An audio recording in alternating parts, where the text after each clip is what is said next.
They call it the TB snake, tuberculosis and silicosis, occupational killers born in the depths of South Africa's gold mines. Its victims, thousands of men from Lesotho and neighboring countries who were the lifeblood of an industry that made billions. Many never came home. Those who did brought with them occupational diseases that would claim their lives. 54,000 men lodged claims. Only a little over 9,000 were compensated by the Tshiamiso Trust. What happened to the rest?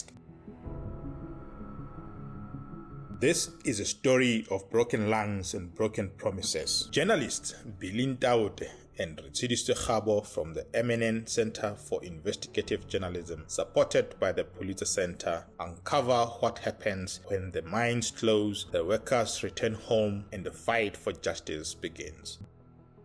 This is the home of Mateboho Mosok, a widow who battles a system that took her husband's life and now denies her husband the compensation they were promised. Her journey is one of the 54,000, a testament to resilience in the face of institutional betrayal. 2006, Malikalulia Hokahalla mining wa Hermoni ili Masimo number 5. A hlokahala ka taba ya bokulo ba ka sefubeng mme ile a kena sepetleleng hae mana go telele haholo go qeteletse bophelo ba hae bo fella moo go hlokaetsa le ka ga mosebetsi nakong eno ho nona le doctor no thuki ntate Motshwane o ne a mponse x-ray ya moleka x-ray ena ya hae ke kala lo tseba go bona x-ray ya tsa ntate isamponse mona matshwafo mona ho nona le di dot tse tjena tate a mpolella ho ntwena ha ile tjena na motho ena o porotile matshwafo ho so setse molekanyana fela tje 2008 ke ha ke tsamaya he ke hira mine ke sebeditse yaba 2014 ya ke qala ho tshwarwa ke TB nna ka be ke tsamaya ke ya sepetlele ka bala sepetlele mono ba nna ka sebedisa treatment ya 6 months ya TB yaba ka mora mono bona la hore ha tshitile bophelo ba ka ha bo sale hantle se ke fokola haholo ba le PD449 ya ka thongole mo diteng mona yaba ho thwa ha ke sale fit 400 count. Widow Marthabile Makhabane tells us the story of her husband who had contracted silicosis in the South African gold mines.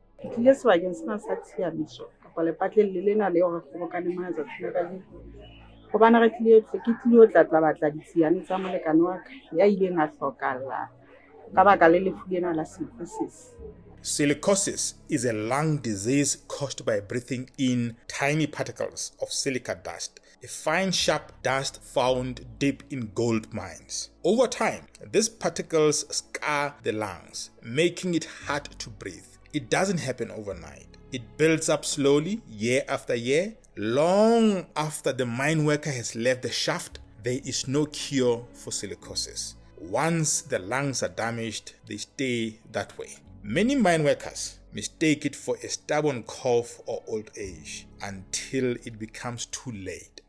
Ntate o na sebetsa ho la Afrika Borwa ntate mine wa na sebetsa mine wa Betrayal mine moekeng ha ka ntate wa ka ha se ntho bobebe ha se ntho monate ha go lo ntwe neng go tlisa bohloko ka ena go na le le mosana ka ntjwetsa gore ke tsebe gore le fulia silicosis ha se le fule folang ho ha ntwena ha isa le ntse ha bohloko ha go ha o bebe ya holo ka motho a silicosis hobane treatment ya ka ifuwa fela ha e mo etse letho gore tlile o bona masisa pele a o motho wa teng o so bona go fela o sa enetse fela mohla bophelo ba hae bo fela. Another widow, Makopano Kobile, who happens to be a community health worker, says she knew how to take care of her husband, but tells a deep story of the misery she sees in villages.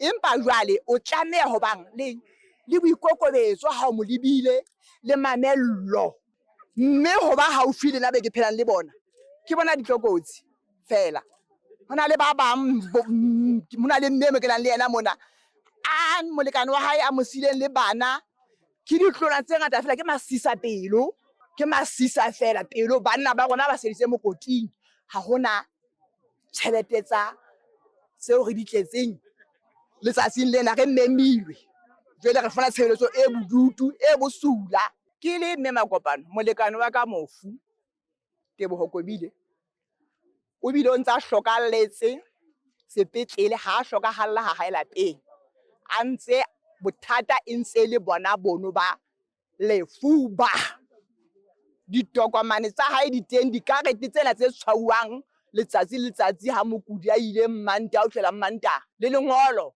le tswang ka mane ngakeng ya ka ana ka South Africa mane ga ka Caltrol file ntse di le teng ka mona. We caught up with Basotho ex-miners, some very frail, some unable to walk long distances without having to stop because they cannot breathe. And they tell us stories of working underground in South African mines in very unsafe conditions, very hazardous conditions, where they had no personal protective clothing. In only 29 years, this is a stage 2. And it's a zebra, okay, turn at TV. Can take about them, happy away, the one. The severity mine and away and the severity mine. Who knows Sasha too? And I repeat it so we are more pheromone, which is a severity and protein. The high speed. I guess locally low. When the results are up in the receiver. On turn the carriama. Anton is a la high by idea water. Tell her how about 2 weeks to come home.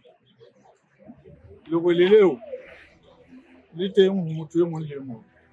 Muteki Sibot is an ex-miner who reminded us that working in South Africa's gold mines during apartheid was not easy. In fact, he says they were called derogatory names. He was called a machine boy. And only later was he referred to a rock drill operator. He narrates how the gold dust gets locked in their lungs.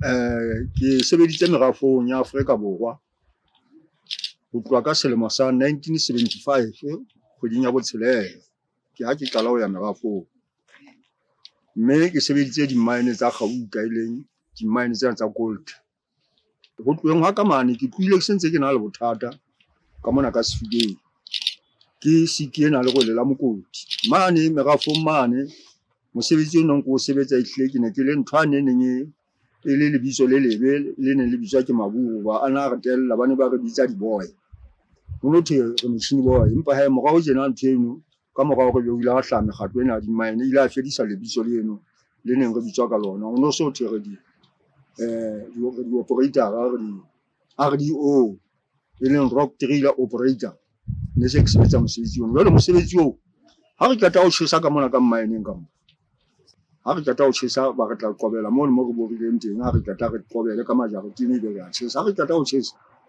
o wetse ga kena hana ka mono hape go lo bora hape ka hodima mobu ono re kena ka mono ho ntse ho le legwele le la majaretini leno mme ntsheno e bitswa smoko ene le wena ha o kena ka mono tla utlwa hore legwele lena ha le kena wena monko ono wa ntsheno e hle o mobe ke monko o mobe jwale o tsamang le legwele lane la majwane a tshileng jwale legwele leno ha le fitla maswafong mo go ba wa le hema ha le fitla maswafong mona le ya hlaba ho ba ke majo a kena maswafo mona ya go gamela ntheno ke mona mo ketellong ya letsatsi o tla utlwa sotho ha o kena x-ray mane ha o so gutla ha mona o tswa lefi o tla utlwa sotho maswafo a hao a senyehile a bodile mme ho tloha 2012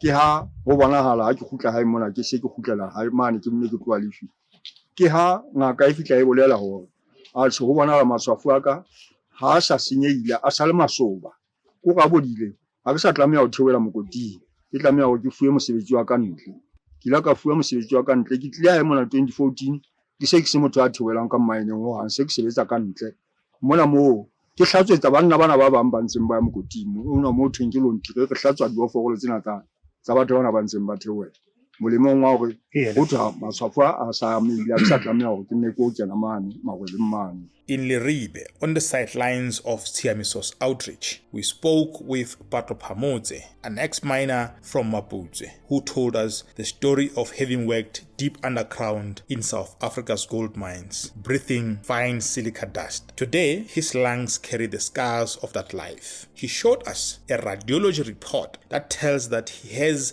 chronic pulmonary silicosis and old tuberculosis damage. Pato says he can no longer work his garden or walk long distances. Each breath comes with pain, a quiet reminder of a job that once fed his family but slowly stole his health. Ka 2017 TV ya fihla ya ga ba se ba checka ba ga matshwafo ana ha wa sa senyehile haholo ka nnete hwaya ya mpheta hape ka 2023 TV jwale se ke hlaba ente nako e ba fihla e le mo ke ntseng ke qetela TV ya ba re nke ke ka kenywa x-ray le motšhini mona o bitswelang ke qete ka ditaba tsa TV ke le ka emela nako eno ba ile ba ntetsetsa ka etsa ditaba tseo tse hlokehang. Born out of decades of pain and struggle, the Tshiamiso Trust stands as a promise, a pledge to bring justice to Southern Africa's forgotten gold mine workers. It was created after a landmark court settlement with gold mining companies in South Africa to compensate those who contracted tuberculosis and silicosis while working deep underground. For thousands of Basotho and their families, Tshiamiso, a Setswana word meaning to make good, represents both hope and heartbreak. Hope for long-delayed justice and heartbreak over the lives already lost before that justice could arrive. The issue of claims that are delayed, others will talk about claims that are deferred, is for reasons, and I can stand here and tell you that if somebody lodges a claim and we say, please bring these documents, and the documents do not come, we can't continue with that claim. And the only way for us to continue with it is to say this claim is ineligible and inform the claimant that your claim is ineligible. So there are different reasons why some claims are delayed, and in the main is the lack of documents, and some, of course, are the issues that I mentioned earlier about trust deed interpretation. Pato's ordeal looks exactly the same as that narrated by Manyaleng about her husband. Ho fitleng wa hae mona hae ha e sale e le motho a ntsa kula o kene sepetlele go ma ke gola ka makgetlo ho tloa mono o ile Tshepong jwale ya ba o sebeletswa ke Tshepong ya ba kgwedi le kgwedi o ntsa tsamaya check up ho fitlela motsotsong wa ho qetela wa bokulo ba hae ba motlisa hae ba bona hore ntwa e ba hlotse o na bipetsa mosebetsi wa hae hana ya ngakeng e ne le ho rolo kenwa motšhining ke hopola ka tsatsi le leng a fihla ho thwe motšhini ha o sebetse Tshepong bana ba mokuka ba patala 1.5 today ho rampa fumana motšhini ba bona hore ntate wa bona a kekeng a robala kapa a kekeng a phela a sa fumana motšhini bane o na sa hlolwa ho hema pele o na sebedisa tsona dipeipi tseno fela qetellong o qeteletse dipeipi di se di sa sebetse ho so sebetsa hore ha re bona hore o bipetsana haholo re mokuke re mo ise Tshepong ba mo ise motšhining ba mo isitse sankatana ba rona le TB a enta kgwedi tse 10. Manyaleng narrates the ordeal she witnessed her husband undergo as he battled silicosis.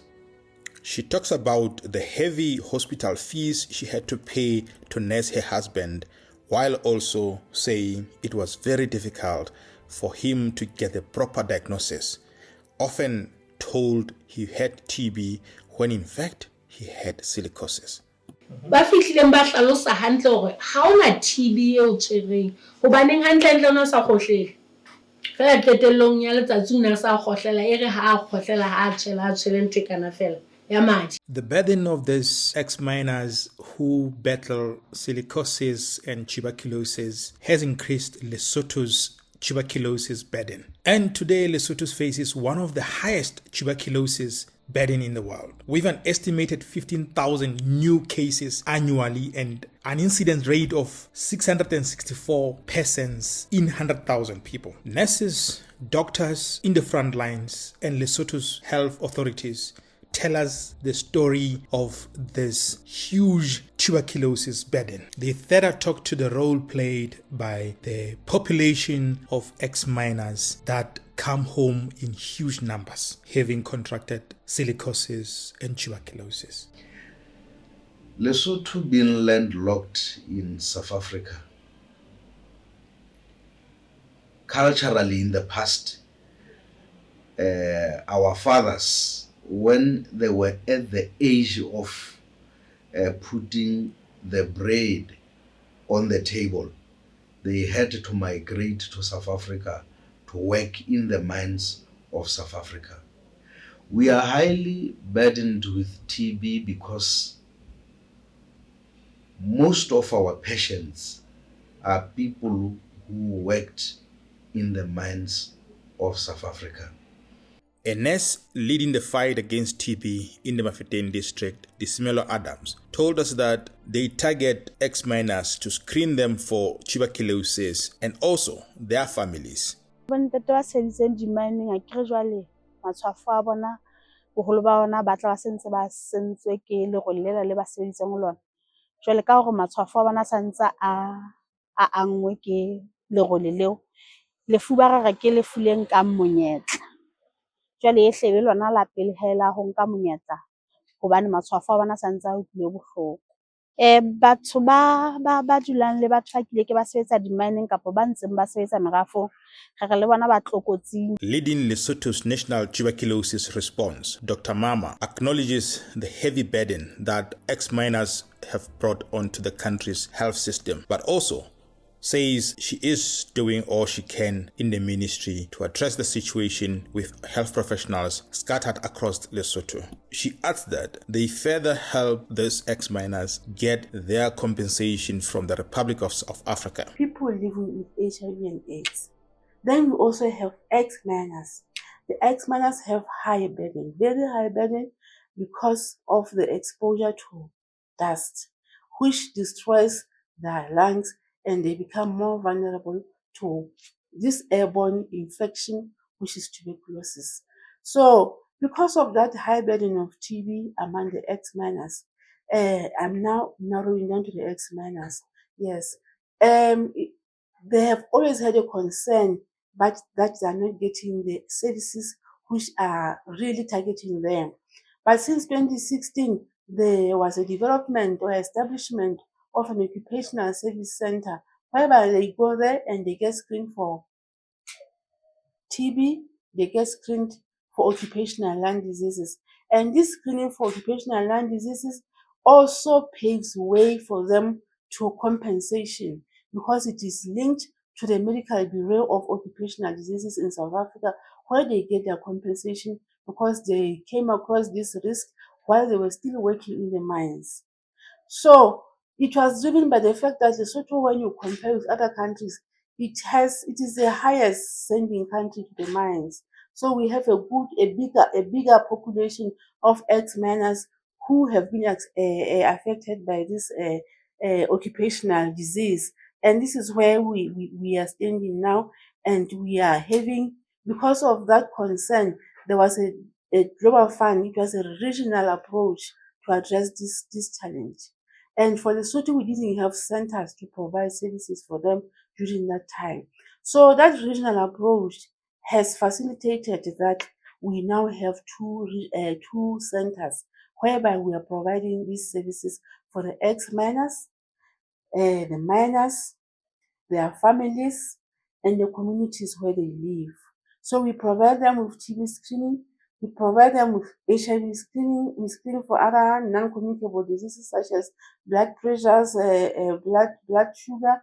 We also now majorly screen for hearing losses We also screen them for occupational lung diseases, typically silicosis, and then link them to their compensation.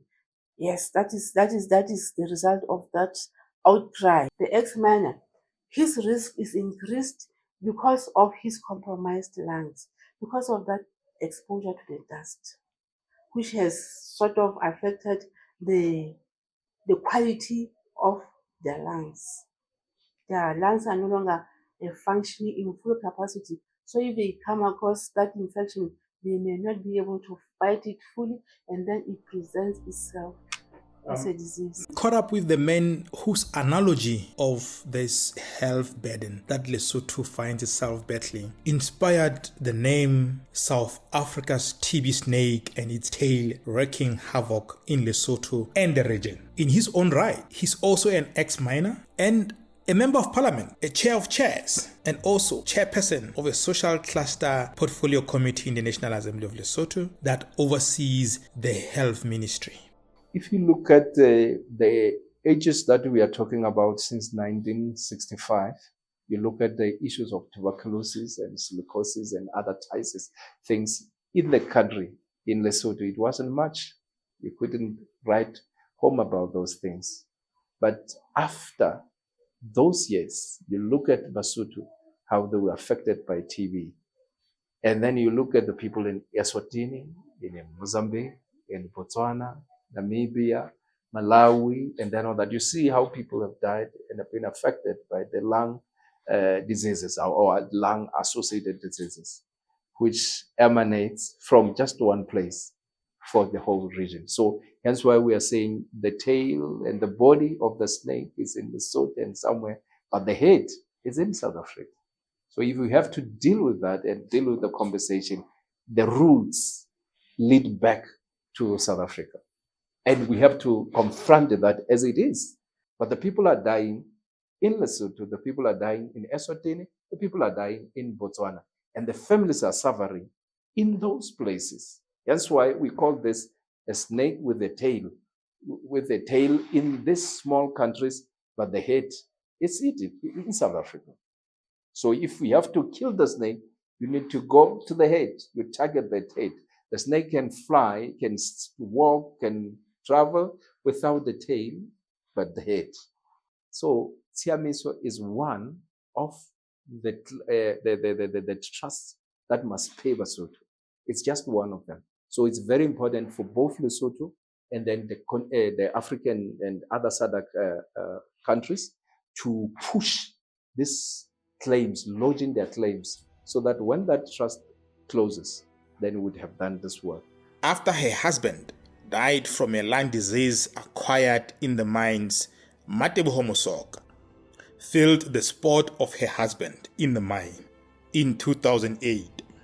Motho ya sa tsebeng go ke sebeditse merafong o tla ga ke nnete empa ba tseba mona ba haisane le difamily ba tla e bua nnete ke hlophehile ntse ke kula ke fokola wa ona tsena ka nnete ke motho ne ke fokola phokolo ne ke la dumela gona motho ena o ntse a phela ka go jwa ke fitletse ke sebedisa treatment ha ina ke hloka hona go pula ha ina ka mane ke di sefefela jole e tle bophelo ba ka ha bo monate le bana meso ha hona ntho ke nang le yona O etsa tšhelete ka hang hona jwale ha mme a ka mpisa re ke o metsa wa she tapo mme a re mme Matebo ke bona jarateng ya ka ho le jwang ke batla go go mpudinela dipoloto ke tsebo ho jala tapo e ke di tshwana pele ma go di ka ntse ke a bukeletsa ka diare tse di boneng ka morao ka mo go di botlo ntle le mono ha ke na bophelo. What pushes these countries to do that? Like you mentioned, the abject poverty, the disaster within the families of men and women who worked in the mines. It's like they never worked. So can you imagine if after so many years, somebody finds that I still have 500, half a million, which is sitting there, it's making interest for other people that whom we don't even know. And the family has suffered, the father has died. I have an incident here of or some of the relative there, whereby they were mentioning that the father came back to the mines and then infected the whole family with TB. And he died of MDR TB. And the other child, the wife died of MDR TB. And the other child who survived, who's still alive now, survived from MDR and then recovered to tell the story and then remained. So that family is wiped away by simple thing, TB, not even HIV, but TB. This is a treated disease. So you can imagine if the precautions that were needed, the occupational health precautions were taken when we were dealing with the mines, we could have saved more people. You worked in the mines? I worked in the mines. How was it? Were there preventative measures like PPE provision that is adequate, or even though there's PPE, there's a lot of chances of contracting? No, we didn't have masks. We were not given the masks to prevent the dust that we were encountering in the mines. It was not part of the PPE that we were given. It was not really brought as a major issue. It's just now that when I look back, I said, but what was happening? Why did we have to do this? Why? I mean, I can't understand this. So the mines are supposed to take a serious responsibility on this. They are supposed to pay for what they did to the people. In a written response to questions, Catherine Bester, head of communications for a firm speaking on behalf of the Gold Working Group, which represents the 6 companies, defended the Tshiamiso Trust's record. Bester says the trust is fulfilling its mandate as effectively as possible within the framework and requirements set out in the trust deed. She added that more than 23,000 payments have been made to eligible claimants, including more than 9,000 in Lesotho. But those assurances contrast starkly with the lived realities of ex-miners. Bester defended the compensation process, saying, where feasible, we will continue to collaborate with the trust and other stakeholders to strengthen its capacities, ensuring that the trust effectively discharges its mandate of providing compensation to claimants who meet all the requirements stipulated in the trust deed.